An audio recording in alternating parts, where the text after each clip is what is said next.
I'll be reacting to Rumble GARANNDOLL episode 1. I'll be watching it from Funimation's website. And I will be starting my reaction in 1, 0, and go. Alright.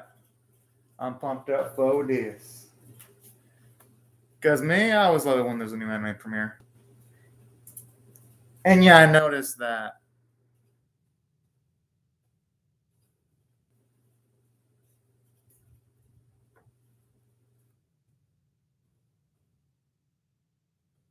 Alright, the background looks pretty damn cool. Yeah, I'm noticing that the timer is slightly off for when I actually pressed it. There you go. I gotta admit, I already like how those creatures, or should I say those mechs, look pretty dang nice.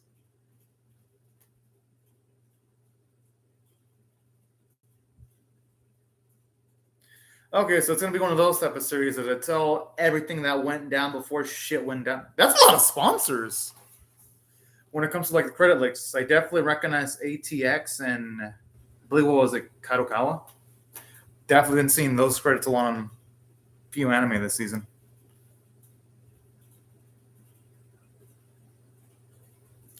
Kosumichi Kodo. That's actually a name that I don't see that often in anime.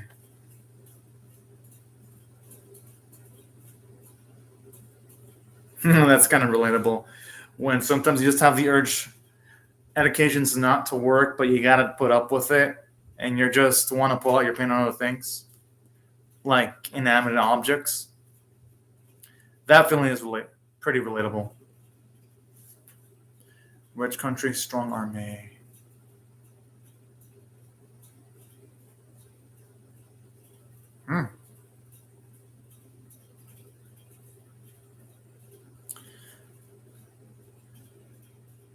I wonder. Well, I could see what could change perspective. I mean, a near-death experiences is going to change the perspective of lots of people.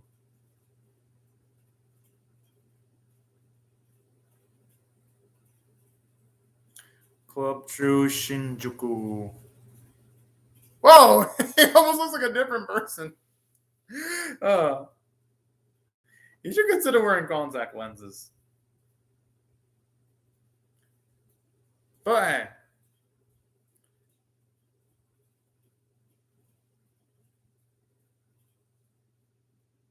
Yeah, that's why I thought you should be been trying to wear some contact lenses because. Oh my. Bro, how do you get. I guess he must be lacking a bit of experience to not recognize the difference between alcoholic and non alcoholic. But you know what? That's cute though. It gives us some characterization because at least here we see that he's clumsy and it could lead to some nice comedic bits here and there.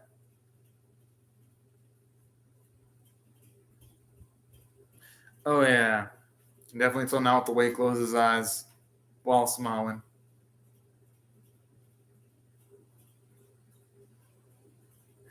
I'm actually damn surprised because at least in the place he works, and it seemed like they'd have at least a decent amount of food.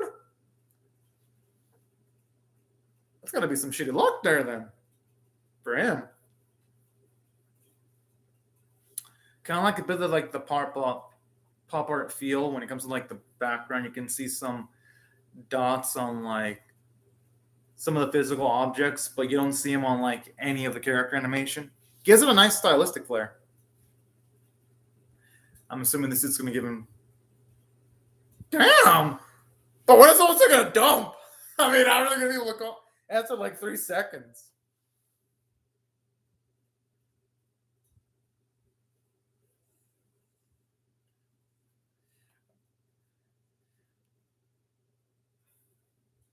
I'm assuming going by the way when he does not have the money.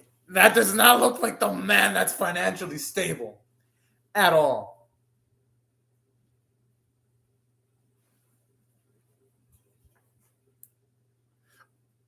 I wonder if he's going to try some last minute gambling or is he just going to wing it when it comes to the money bets. Okay, this guy's Akatsu's been looks like a guy who's been through some shit with the way he's talking. I wonder if he's gonna become a major component in the narrative because he seems like it.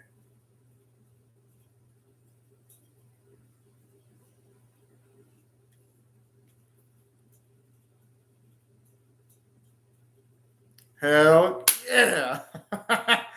Okay, that whole thing about time during the paycheck, that is that's damn relatable.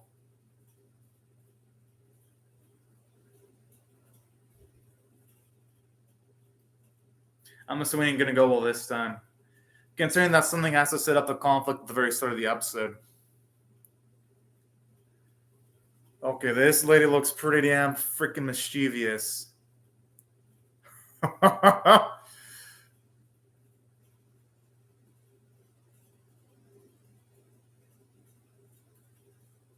the fuck? Oh man.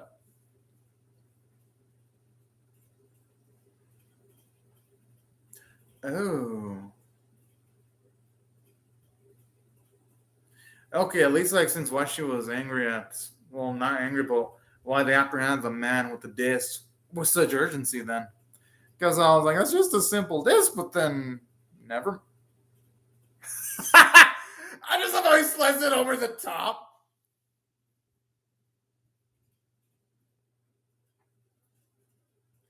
Damn, that chick can chug.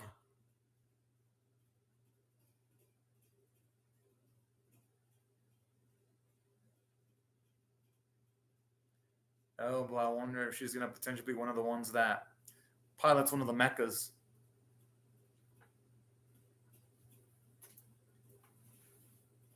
Okay, at least now we finally discover more about Hosamichi's background in just a single bit there. That explains why he has such a pessimistic perspective there.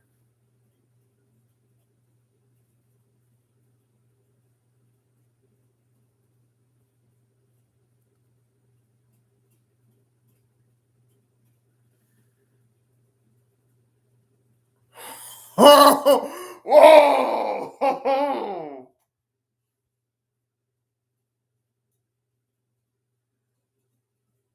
Yo, what a crazy bitch!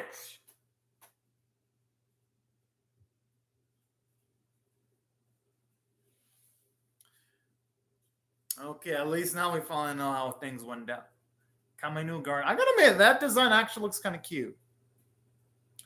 I wonder if the series is still any merch. Because feels like it'd be the type of series ripe for a lot of unique merchandise.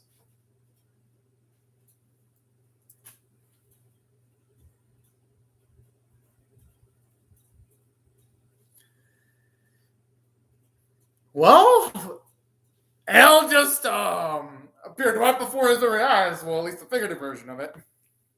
I mean, you even got the flames and the red hues and all of that.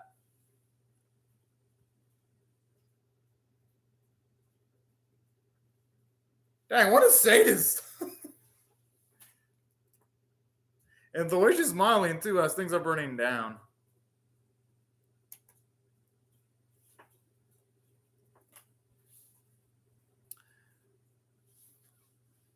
Yo, I am surprised he didn't put his glasses on earlier. But then again, I guess when it comes to fear, logic sometimes does go out the window. So I'm not going to necessarily blame him.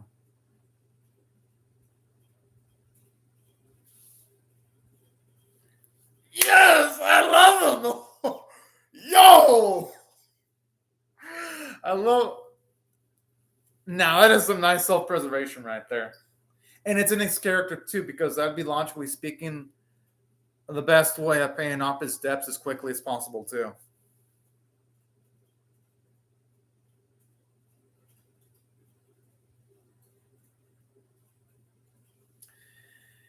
It's got a damn good point. It's not like they're being left with the ripe opportunities.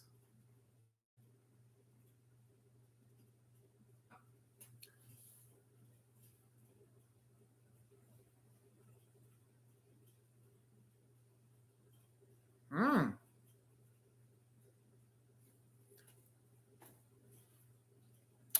All right, this chick's got a badass voice.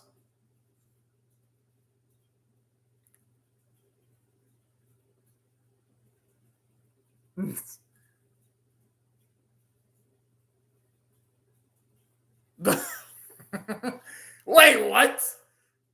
I thought we were gonna see some badass stuff. Oh, that's cute though.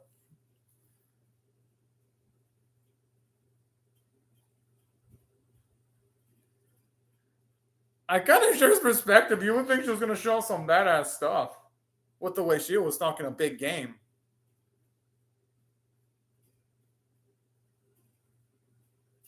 If that's the case, then I wonder how was it operating itself earlier, though. That's my question.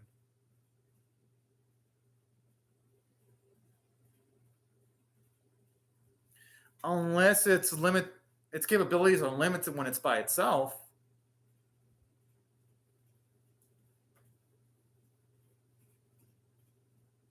Yeah, it kind of looks like a video game controller, actually.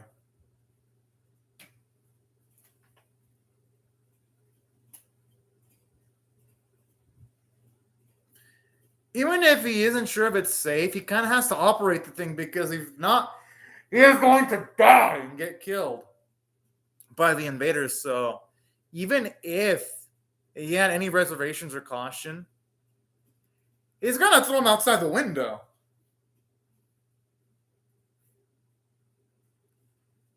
Wait, was that the former operator?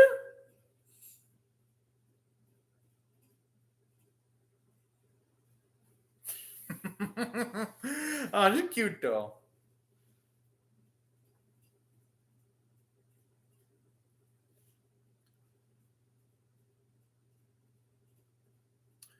And going by how things are going down, it seems like them being killed is the more likely scenario if they don't do anything. Why am I here chuckling? Why is she moving her booty like that?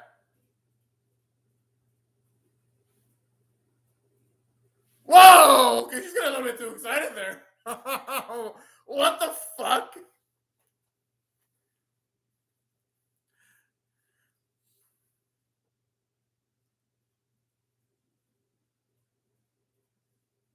Oh yeah, that's a cute little name.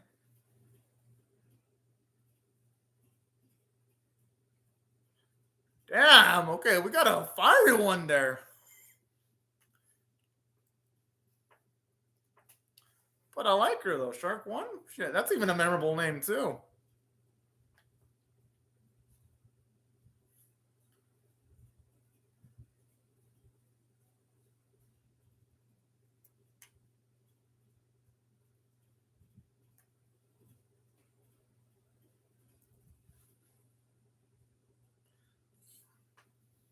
I just love like that, like over the over dramatic shine when you see one of his features on display. It looks nice. It gives it a nice campy vibe. As for the CGI for the mechs, they don't look that bad considering that the episode uses a significant amount of red hues and the CGI is red. It blends in pretty well with the 2D animation.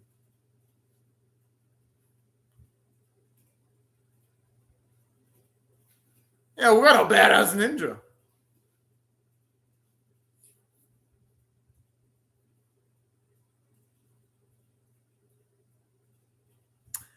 I wonder if he's going to have some kind of history with Shark One or whoever built Shark One because the way he's talking,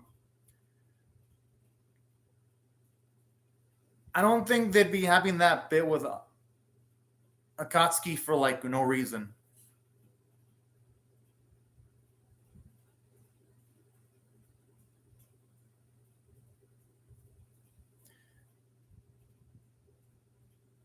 Damn, that was quick. Yo, I think kind of scared living in a society where the only thing that people would need to look up information about yourself is just your picture, and that's it.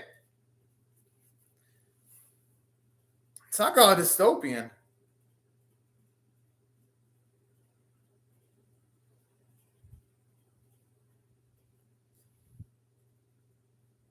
I mean, you might as well motivate the Oliver.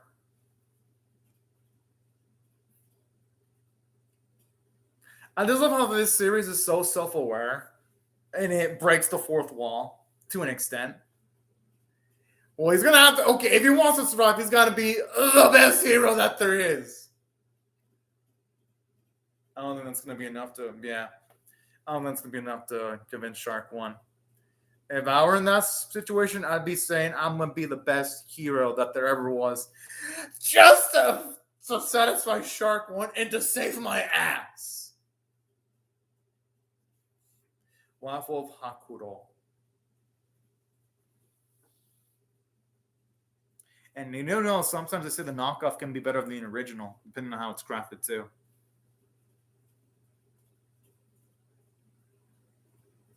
Yo, that thing kind of looks like a lightsaber, only with like a super pointed edge and white.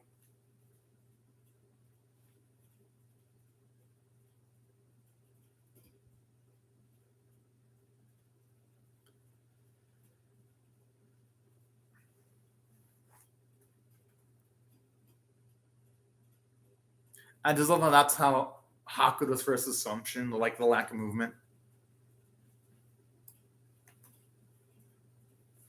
Wait, what?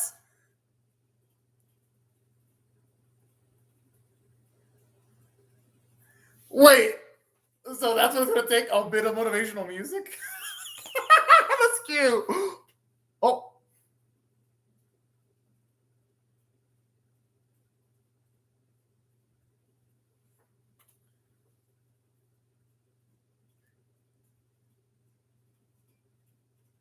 wait, it has a favorite anime? How is it even able to watch an anime? That's what I'm asking. But you know what? No, it is an AI problem, so it could probably go into.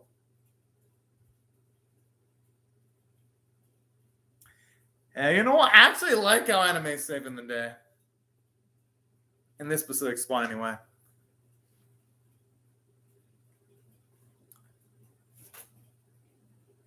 Because it gives the series a bit of a unique vibe. Yes, you do have, I should say, some of the cliches. For example, you got the cliche of the whole main character not really bonding well with the artificial intelligence of a machine. But it handles that type of stuff pretty well, though, off of the first episode.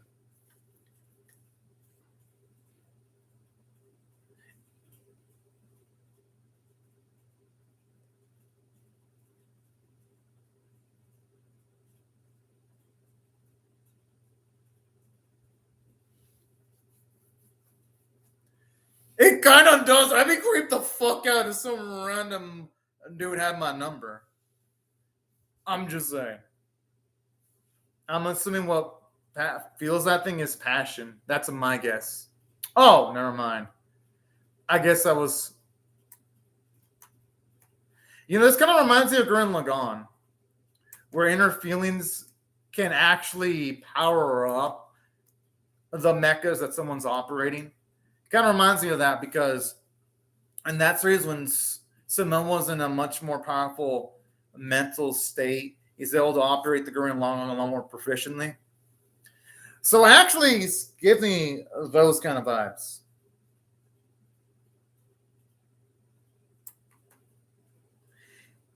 He's going to have to do what he wants to live.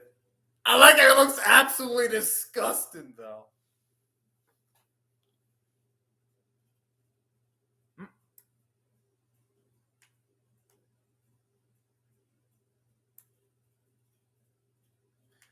Oh, okay. I actually like how it's realistic there.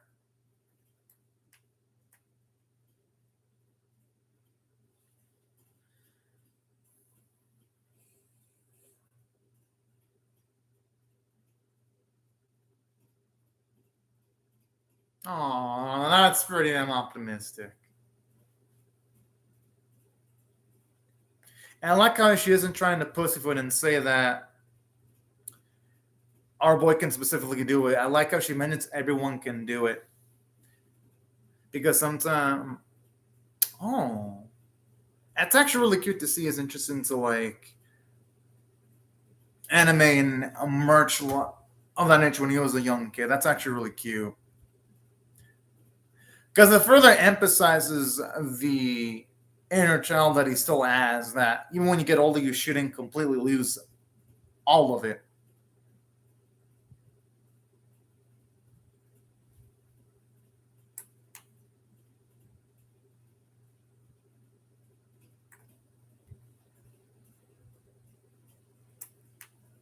Well, he watched the suit. Bullshit, he was a fan. Oh, man. I mean, because it sounds cool when you're younger, but when you're older, it definitely feels a little bit weird. I could see why I wouldn't be such a big fan of that line anymore.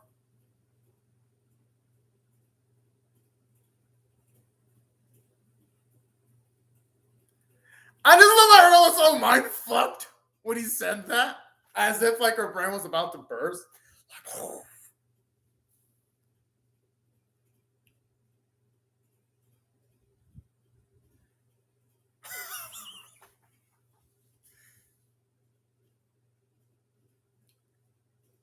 Okay, well that power looks like she can make a blade that can just blow up the earth with the amount of energy radiating from her.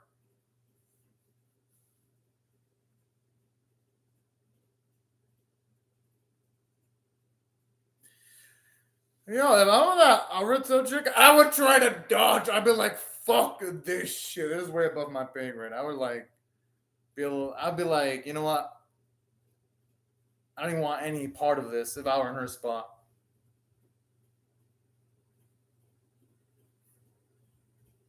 And the song and playing in the background is actually pretty nice.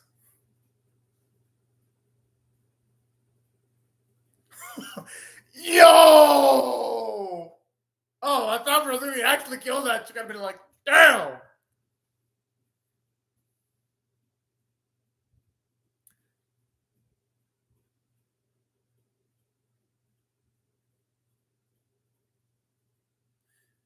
I kind of like this. At least they're going to explain why he doesn't just straight up eliminate his enemy, because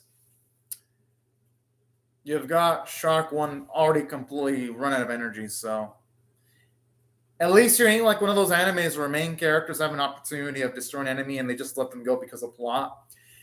Here, at least, it shows that both sides are drained and they can't continue fighting anymore. As far as scripting goes, it's actually pretty good for a first episode, if you ask me.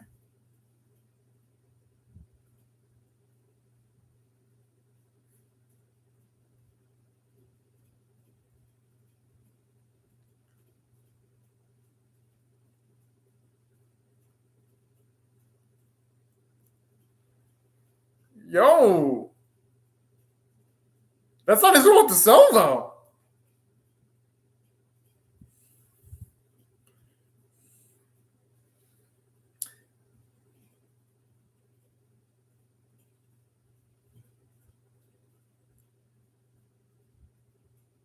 Oh.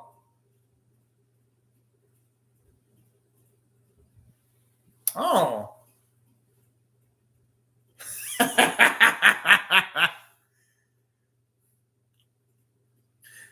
Okay, I thought for his. I'm actually surprised it was an actual girl. Unless it's not actually a real girl, but it's actually one that's part android.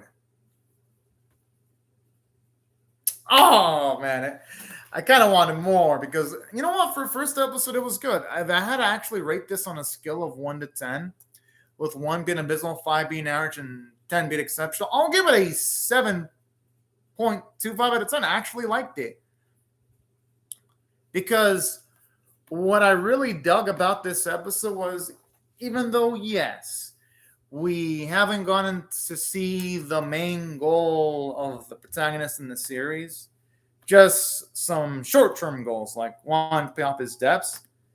I don't mind that too much, and let me explain why. Because for one, this episode did a good job establishing the setting, establishing how super futuristic it is, it establishes not just that, but it also does a damn good job of also giving us the scale of how big the fights are in the series. Because, for one, this episode gives us a nice expectation as to what to expect from future fight scenes in the series and going forward. So even though, yes, it didn't introduce like any type of major narrative plot point, I didn't think it needed to, because it made up for it by giving characterization for Hosamichi. Because at least with him, we got to see that he's a man that's got debts to pay, but he's also got at least some street smarts, because he at least considers stealing the money in the business that he worked for to have enough money to pay off his debts. So he's not a main character that's completely stupid. And aside from that, we already instantly know that he's a man taken down a few pegs by reality, just going by how the fact that even though, yes, he has an anime theme song as his ringtone, he still goes as far as denying that he had major interest in anime, even though you can tell by when he flashed back towards when he had a toy, he used to look at that anime series that he liked fondly. So I kind of like that. At least they provide some nice little details about Hosamichi to make him somewhat memorable. Yeah, he ain't the most amazing protagonist of the season, but he's not bad either, actually. So I'd say so far so good with him. And I like Ren Akagi with their interest in anime, with their over-the-top nature too, where she wasn't going to function unless someone said something that's going to raise her passion or emotions up. And I love that. I love like her needingfulness when it comes to like having massive amounts of stimulation. Because it sort of relates towards the feeling that people have sometimes when they interact with younger folk. And that's the whole, sometimes people can perceive the younger folk of today as having short-ass attention spans. And when Akaki definitely feels like that's the case. At least I feel like there's some social commentary on that. And aside from that, gotta say, even though they didn't give us much about the antagonist, I like the one with like the darker hair that pretty much tells Michi that if those eyes aren't function, then you wouldn't mind if I rip them out. I was like, damn, she is a savage. So I can't wait to see more of her. So as far as villains go, they did a decent job of making them somewhat memorable, and they definitely at least kept me intrigued enough to want to see the next episode. So good on the series for that. So that's what I thought I did well from a script and a story standpoint. I'd say if you had to argue the only flaw was when it was like in the daytime sequences. Yes, the CGI does show off that it could use a little bit more work, because I have seen CGI mix better than other animes before in the past. I'm not going to lie about that. But when it's a nighttime sequence, the CGI isn't actually as apparent because it blends in perfectly. So those are some ups and downs, because it made some of the action set pieces nice to watch, but at the same time, it somewhat lowered my enjoyment level of the action set pieces due to stuff like that. I'm just hoping that for the future episodes, they improve the CG animation so that the action set pieces are a bit more enjoyable to watch. But nothing offensively bad, though. I'd say this episode has more encouraging signs than discouraging signs, if you ask me. As for other things, I gotta say, for the most part, animation was good. I love like those little effects, like whenever Hosamichi took off his glasses, it looked blurry. That's definitely relatable as the glasses were. And I even love those little touches too, like how detailed the backgrounds looked. It made the city look a little bit more tangible. And on top of that, the fights look good. Well, yes, the choreography was a little bit simple because if you really had to break down the fight bit by bit, it was pretty much the mechs just powering up to defeat the opposition. But I say, sides from that, the action set pieces for the most part entertained me, and I love the self-aware humor too. How it sometimes did broke the wall, so to speak. And the voice performances are good, and that's why I thought the episode was nice. And I'm gonna give it a 7.25 out of 10 for above average. And I'm definitely gonna be reacting to the second episode. But anyways, y'all, these are my thoughts on the episode. I would really love to hear your thoughts on how I feel about either my reaction or the episode itself in the comment section below. Hope y'all rate the video, share it, comment, or subscribe, and I will see y'all later if you come back for more. But anyways, y'all, thank you very much for watching my video, and have a fantastic day, everyone. Bye-bye.